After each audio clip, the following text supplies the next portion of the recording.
नमस्कार मित्रांनो, UDAIS plus 2023-24च्या विद्यार्थी पोर्टलची अत्यंत महत्त्वाची अपडेट, महत्त्वाची माहिती आपण या व्हिडिओमध्ये जाणून घेणार आहोत।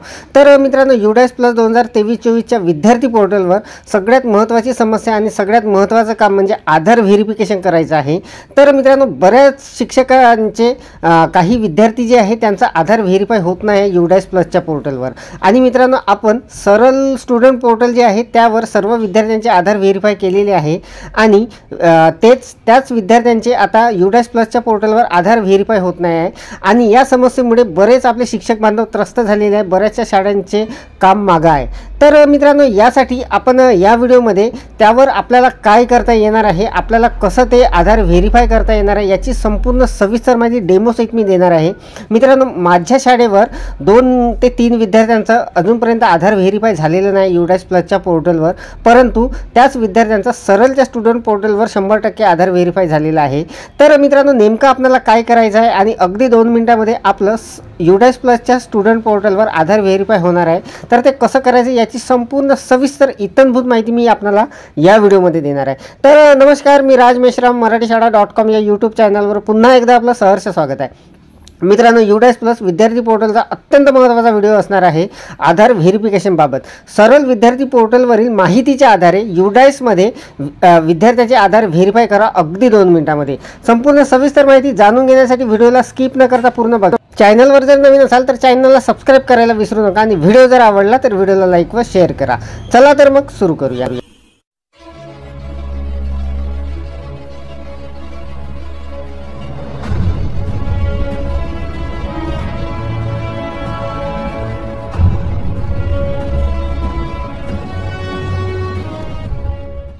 तर मित्रांनो, व्हिडिओ सुरू करण्यापूर्वी आपल्याला एक नम्र विनंती असेल, आपण जर हा पूर्ण व्हिडिओ बघितला तरच आपल्याला या सर्व गोष्टी लक्षात येणार आहे। तर बघा, कॅम्प्युटरची स्क्रीन मी ओपन केलेली आहे आणि इथे मी दोन्ही पोर्टल ओपन करून घेणार आहे माझ्या शाळेचे। तर बघा, हे आहे सरल स्टुडंट पोर्टलचं पोर्टल आणि दुसरं जे आहे ते आहे UDAIS प्लसचं पोर्टल। तर बघा, हे सरल स्टुडंट पोर्टल यामध्ये आधारची जे रिपोर्ट आहे ते मी काढलेली आहे आणि यामध्ये 100% संपूर्ण आधार व्हेरीफाय झालेले आहे, आपल्याला इथे दिसत असेल। आणि दुसऱ्या विंडोमध्ये आपण UDAIS प्लसचं पोर्टलसुद्धा ओपन करून घेतलेलं आहे। तर बघा मित्रांनो, UDAIS प्लस आणि सरल पोर्टलमध्ये आपल्याला दोन्ही पोर्टलवर आपल्याला विद्यार्थ्यांचे आधार व्हेरीफाय करायचे होते आणि जवळपास सरल पोर्टलवर आपले आधार व्हेरीफाय झालेले आहे। आणि हे सुद्धा मित्रांनो, जेव्हा आपण आधार व्हेरीफाय केले ते आधार पोर्टलकडूनच झालेले होते आणि आता UDAIS प्लसच्या पोर्टलवर आपले त्याच विद्यार्थ्यांचे आधार व्हेरीफाय नाही होत आहे। याचं काय कारण असणार आहे ते आपण सविस्तरपणे जाणून घेणार आहोत। तर मित्रांनो, बऱ्याच आपल्या बांधवांचे, बऱ्याच शिक्षकांचे, बऱ्याच शाळांचे ही समस्या झालेली आहे आणि वारंवार आपल्याला वरिष्ठ स्तरावरून पत्र येत आहे। तर बघा, हे आहे UDAIS प्लसचं पोर्टल आणि यामध्ये बघा, आता माझ्या शाळेची लिस्ट ऑफ स्टुडंट मी काढलेला आहे। इथे बघा, हे लाल अक्षरामध्ये जे दिसत आहे या विद्यार्थ्यांचे आधार व्हेरीफाय झालेले नाही आहे। तर बघा, असे माझ्याकडे एकूण 3 विद्यार्थी आहे, 2 ते 3 विद्यार्थी आहे आणि या विद्यार्थ्यांचे आधार व्हेरीफाय नाही झालेले आहे। तर मित्रांनो, याच विद्यार्थ्यांचे आधार जे आहे ते सरळ स्टुडंट पोर्टलवर पूर्णपणे व्हेरीफाय आहे, 100% त्याचं काम झालेलं आहे आणि ते सुद्धा आधार पोर्टलकडूनच झालेलं होतं। तर मित्रांनो, सांगण्याचं तात्पर्य म्हणजे आधार पोर्टलकडून जर एका विद्यार्थ्याचं सरळवर जर आधार व्हेरीफाय होत असेल तर इकडे व्हायलाच पाहिजे। तर बघा, त्यासाठी आपण त्या विद्यार्थ्याच्या नावावर क्लिक केल्यानंतर इथे do you want to change Aadhaar detail याबद्दल आपण मागेच व्हिडिओ बघितलेला होता मित्रांनो। तर यामध्ये आपण आधार क्रमांक वगैरे टाकून नाव वगैरे करेक्शन करून इथे आपल्याला सेव्ह करून घ्यायचं आहे एकदा आणि खाली पुन्हा त्याला अपडेट करून घ्यायचं आहे। तर बघा, याला मी अपडेट करून घेत आहे। अपडेट केल्यानंतर तीनही जे फॉर्म आहे, तीनही फॉर्म म्हणजे जे आपण माहिती भरली आहे विद्यार्थ्यांची, त्या तीनही फॉर्मची माहिती आपण इथे सेव्ह करून घेणार आहोत परत एकदा आणि त्यानंतर पुन्हा एकदा याला व्हेरीफाय करून घेणार आहोत। तर बघा, आता तीनही फॉर्मची माहिती आपण पुन्हा अपडेट केलेली आहे। बॅक टू डॅशबोर्ड जातो, मी लिस्ट ऑफ स्टुडंटमध्ये जातो आणि तिथे बघा, ज्या विद्यार्थ्यांची माहिती आता आपण पुन्हा करेक्शन केली त्या विद्यार्थ्याच्या माहितीवर मी क्लिक करतो। तर बघा, अजूनपर्यंत व्हेरीफाय फेल फ्रॉम UDID म्हणजे आधारकडून ते व्हेरीफाय होत नाही आहे। तर बघा मित्रांनो, हीच समस्या सगळ्यांना येत आहे। तर आता आपल्याला काय करायचं आहे, आपल्याला आपल्या सरल स्टुडंट पोर्टलमध्ये जायचं आहे। तर मित्रांनो, संपूर्ण माहिती बरोबर असून सुद्धा इथे ते माहिती जी आहे ती व्हेरीफाय होत नाही आहे. प्रत्यक्ष आधार कार्डवरची माहिती प्रत्यक्ष जशीच्या तशी टाकून सुद्धा नाही होत आहे आणि हीच माहिती सरळ स्टुडंट पोर्टलवर टाकून ते तिथे व्हेरीफाय झालेलं आहे. तर बघा, इथे संपूर्ण माहिती जी आहे, संपूर्ण विद्यार्थी व्हेरीफाईड झालेले दिसत आहे. इथे एकाही विद्यार्थ्यांची माहिती शिल्लक नाही आहे. तर मित्रांनो, आता आपणाला काय करायचं आहे, सरळ स्टुडंट पोर्टलमध्ये अपडेट डिटेलमध्ये जायचं आहे आणि तिथे ज्या विद्यार्थ्याची माहिती आपल्या युडाईसवर व्हेरीफाय नाही होत आहे त्या विद्यार्थ्याची माहिती बाहेर काढायची आहे. तर बघा, इथे मी आता अपडेट स्टुडंटमध्ये जातो, त्या वर्गाची माहिती काढतो आणि इथे बघा, ज्या विद्यार्थ्याला मला ती माहिती व्हेरीफाय करायची आहे त्या विद्यार्थ्याचं नाव इथे दिसत आहे आणि इथे व्हेरीफाय झालेलं आहे. तर बघा, आता त्याची हे संपूर्ण डिटेल आपल्यासमोर अशा पद्धतीची दिसणार आहे. तर मित्रांनो, करायचं काय आहे आपल्याला, ही जी सरळ स्टुडंट पोर्टलवरची त्या विद्यार्थ्याची डिटेल आहे हे जशीच्या तशी तिथे भरायची आहे. तर बघा, इथे संपूर्ण डिटेल आपल्याला त्या विद्यार्थ्याची दिसणार आहे. आपण जेव्हा त्याचं ॲडमिशन केलेलं होतं त्यावेळेची ही डिटेल आहे, त्याची जेव्हा एंट्री केली होती तेव्हाची. तर बघा, इथे आता त्या विद्यार्थ्यामध्ये काहीतरी मिसमॅच असणार आहे मित्रांनो, त्याशिवाय होणार नाही आहे. त्यामुळे या विद्यार्थ्याचं व्हेरीफाय होत नाही आहे. तर बघा, आता मी संपूर्ण डिटेल जी आहे त्या विद्यार्थिनीची इथे टाकून घेतो सरळप्रमाणे. तर बघा, सरळचं मी तिकडे सुरू ठेवलेलं आहे. तर इथे पूर्ण मी चेक करणार आहे नाव. त्यानंतर कधी कधी मित्रांनो जेंडरमध्ये सुद्धा फॉल्ट असू शकते. भलेही त्या विद्यार्थिनी असेल तर फिमेल असेल किंवा विद्यार्थी असेल मेल असेल, परंतु आधारवर चुकीने मेलचं फिमेल आणि फिमेलचं मेलसुद्धा होऊ शकते. तर ते सुद्धा आपल्याला चेंज करून घ्यायचं आहे सध्या, जर जसं असेल तसं. तर बघा, आता आम्ही आधार क्रमांक वगैरे संपूर्ण एकदा बारकाईने चेक करणार आहे आणि त्याच पद्धतीने तिथे टाकून घेणार आहे इथे. आणि त्यानंतर याला आपण पुन्हा एकदा अपडेट करणार आहोत. तर बघा, आता मी do you want to update Aadhaar detail यावर क्लिक करून आधारची माहिती आता पुन्हा एकदा त्या विद्यार्थ्यांची टाकून घेणार आहे. तिकडे स्मॉल लेटरमध्ये नाव होतं, तर मी आता स्मॉल लेटरमध्येच टाकून घेणार आहे आणि आधार क्रमांक पुन्हा एकदा टाकून घेणार आहे त्या विद्यार्थिनीचा. मित्रांनो, काहीतरी मिसमॅच असणार आहे, त्याशिवाय ते होणार नाही आहे. तर बघा, संपूर्ण माहिती आपल्याला स्टुडंट पोर्टलवरील बघायची आहे केअरफुली आणि त्या पद्धतीने तिथे टाकून घ्यायची आहे. तर मी तीच माहिती आता पुन्हा एकदा परत तिथे टाकून घेत आहे आणि त्यानंतर आपल्याला ते संपूर्ण माहिती जी आहे ते बरोबर टाकल्यानंतरच आपलं ते काम होणार आहे आपलं तिथून. तर बघा, आता इथे संपूर्ण माहिती मी भरून घेतलेली आहे आणि ही माहिती आता मला तिकडे अपडेट करून घ्यावी लागणार आहे. तर बघा, आता संपूर्ण माहिती जशीच्या तशी मी भरून घेतलेली आहे आणि आता मी अपडेट करून घेत आहे पुन्हा. त्याला तिन्ही फॉर्म आपण सेव्ह करून घेणार आहोत आणि त्यानंतर तिथे पुन्हा एकदा व्हेरीफाय करून बघणार आहोत. तर बघा, आता संपूर्ण माहिती झालेली आहे. बॅक टू डॅशबोर्ड आपण जाणार आहोत आणि लिस्ट ऑफ स्टुडंटमध्ये पुन्हा जाऊन त्या विद्यार्थ्याच्या नावासमोर जे व्हेरीफायचं बटन आहे त्यावर क्लिक करणार आहोत. आणि मित्रांनो बघा, इथे पुन्हा व्हेरिफिकेशन फेल दाखवत आहे. पुन्हा काहीतरी सुटलेलं आहे आपलं. पुन्हा आपण आधार स्टुडंट पोर्टलवरच जाणार आहोत आणि इथे बघा काहीतरी मिसमॅच असणार आहे. तर पुन्हा एकदा मी आधार क्रमांक टाकून घेणार आहे त्या विद्यार्थिनीचा. आधार क्रमांकामध्ये काहीतरी सुटलेलं असेल कदाचित.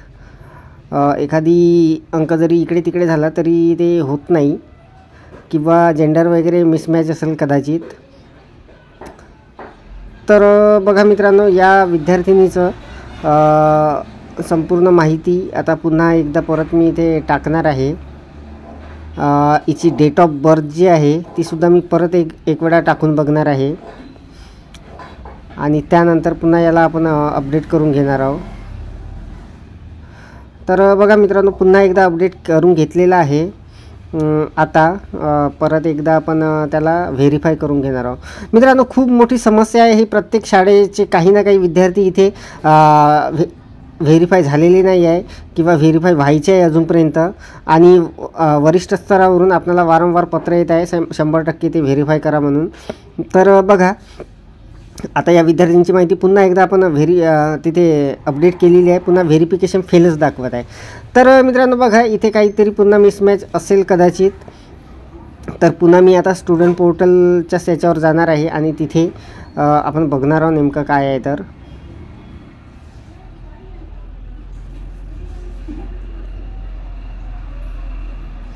व्हेरिफिकेशन फेल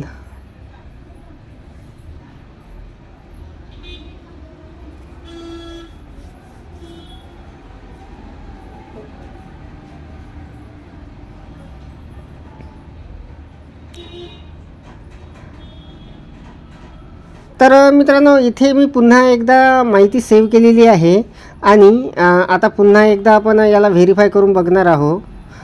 या विद्यार्थिनीचं जेंडरमध्ये प्रॉब्लेम आहे. ही फिमेल असून तिथे मेल झालेलं आहे.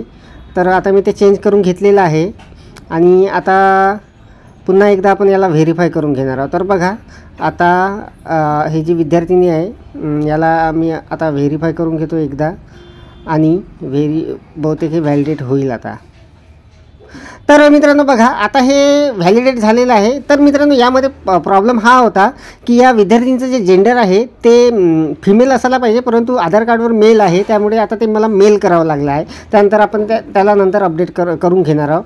तर मित्रांनो, काही ना काही मिसमॅच असणार आहे तिथे. तर बघा, स्टुडंट पोर्टल जे आहे ते सोबतच आपण ओपन केलेलं आहे आणि त्यानुसार आपण ती माहिती भरून घेतलेली आहे आणि एक विद्यार्थिनी आपली तिथे व्हेरीफाय झालेली आहे. तर आता एक पुन्हा विद्यार्थी आहे, त्यालासुद्धा आपण याच पद्धतीने करणार आहोत. त्याचंसुद्धा काहीतरी सुटणार आहे. तो दुसऱ्या वर्गाचा विद्यार्थी आहे आणि त्या विद्यार्थ्याचीसुद्धा माहिती इथे पूर्ण व्हेरीफाय झालेलं आहे.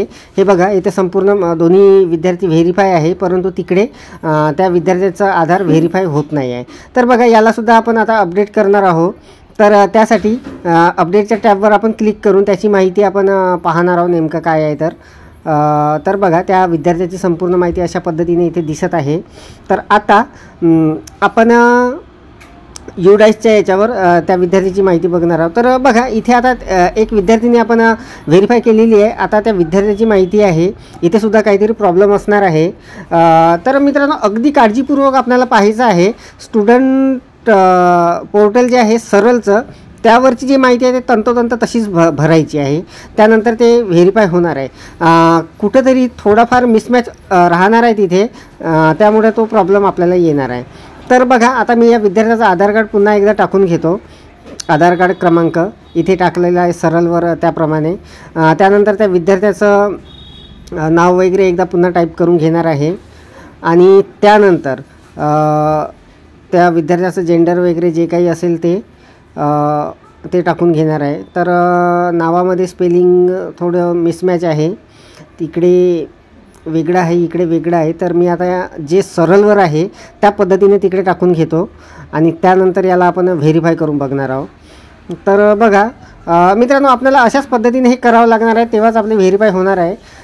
कारण मित्रांनो बघा, आधारकडून जेव्हा सरळवर जर व्हेरीफाय होत आहे तर इकडे व्हायलाच पाहिजे ते, परंतु काहीतरी मिसमॅच होत आहे. तर बघा, इथे आपल्याला आधारवरील क्रमांक आणि नाव चेंज करता येणार आहे, डेट वगैरे चेंज करता येणार आहे. तर बघा, पुन्हा मी आता याला अपडेट करून घेतो. अपडेट केल्यानंतर नेक्स्ट करतो. तिन्ही फॉर्म आपल्याला अपडेट करावे लागणार आहे आणि त्यानंतर बघा, आता हे अपडेट करत आहोत आपण तिन्ही फॉर्म आणि त्यानंतर आपण एकदा पुन्हा व्हेरीफाय याला करून घेणार आहोत. तर बघा, बॅक टू डॅशबोर्ड आणि त्यानंतर लिस्ट ऑफ स्टुडंटमध्ये आपण जाणार आहोत. एकच विद्यार्थी राहिलेला आहे मित्रांनो. आता मी दोन्ही विद्यार्थ्याची प्रत्यक्ष आपल्याला करून दाखवत आहे इथे आणि अशाच पद्धतीने आपल्याला करायचं आहे. तर बघा, व्हॅलिडेट अगेनवर मी पुन्हा क्लिक करणार आहे एकदा. संपूर्ण माहिती या विद्यार्थ्याची भरून घेतलेली आहे आणि अजूनपर्यंत हे व्हॅलिडेट झालेलं नाही आहे. तर आपण आता याला पुन्हा व्हॅलिडेटवर क्लिक करून याला व्हॅलिडेट करून घेणार आहोत. तर बघा, व्हेरिफिकेशन फेल म्हणत आहे. तर इथे काहीतरी मिसमॅच अजून झालेला आहे. तर आता पुन्हा एकदा याची माहिती आपण चेंज करणार आहोत किंवा चेक करणार आहोत. चेक करून पुन्हा याला सेव्ह करणार आहोत एकदा आणि त्यानंतर पुन्हा याला एकदा पुन्हा व्हॅलिडेट करणार आहोत. तर मित्रांनो, खूप काळजीपूर्वक आपल्याला हे करावं लागणार. थोडा त्रास होणार आहे, परंतु आपलं काम सक्सेसफुली इथे होणार आहे. तर बघा, लिस्ट ऑफ स्टुडंट इथे मी पुन्हा गेलेलो आहो. पुन्हा त्या विद्यार्थ्याची माहिती अपडेट करून व्हॅलिडेट अगेनवर आता मी क्लिक करून घेतो आणि मित्रांनो बघा, या विद्यार्थ्याची सुद्धा माहिती अगदी सहजपणे व्हॅलिडेट झालेली आहे. तर मित्रांनो बघा, आपल्याला सरळ स्टुडंट पोर्टलचा आधार घेऊन आपल्या युडाईस प्लसचे जे विद्यार्थी आहे त्यांचा आधार व्हेरिफिकेशन करता येणार आहे. काहीतरी तिथे मिसमॅच असणार आहे, काहीतरी तिथे त्रुटी असणार आहे. ती त्रुटी आपल्याला अगदी काळजीपूर्वक बघायची आहे, त्या पद्धतीने ती माहिती भरायची आहे आणि त्यानंतर आपल्याला व्हॅलिडेट करून घ्यायचं आहे आणि आपलं काम 100% होणार आहे मित्रांनो. काही काळजी करण्याची गरज नाही आणि या संदर्भात जर काही समस्या आली तर मला कॉमेंट्स करा, मी आपल्या कॉमेंटचे नक्की उत्तर देईल. तर मित्रांनो, मी मी या व्हिडिओमध्ये आपल्याला प्रत्यक्ष माझ्या शाळेचे जे विद्यार्थी होते 2 विद्यार्थी त्यांचं आधार व्हेरिफिकेशन जे झालेलं नव्हतं, सरलवर 100% होतं परंतु इकडे झालेलं नव्हतं, त्यांचं मी प्रत्यक्ष आपल्याला करून दाखवलेलं आहे आणि याच पद्धतीने मित्रांनो आपण जर केलं तर आपलं कामसुद्धा अगदी 100% होणार आहे। तर मित्रांनो अत्यंत महत्त्वाचे अपडेट, महत्त्वाची माहिती, महत्त्वाची माहिती जी आहे आपण या व्हिडिओमध्ये जाणून घेतलेली आहे। अपेक्षा आहे आपल्याला व्हिडिओ समजलेला असेल। जर आपण पूर्ण व्हिडिओ स्किप न करता बघितलेला असेल तर नक्कीच आपल्याला समजले असेल। व्हिडिओ जर आवडलेला असेल तर व्हिडिओला लाईक करा, शेअर करा आणि माझ्या मराठीशाळा.com या यूट्यूब चॅनलवर जर नवीन असाल तर चॅनलला सबस्क्राईब करायला विसरू नका। पुन्हा व्हिडिओ असाच एका नवीन माहितीचा नवीन व्हिडिओमध्ये, तोपर्यंत धन्यवाद।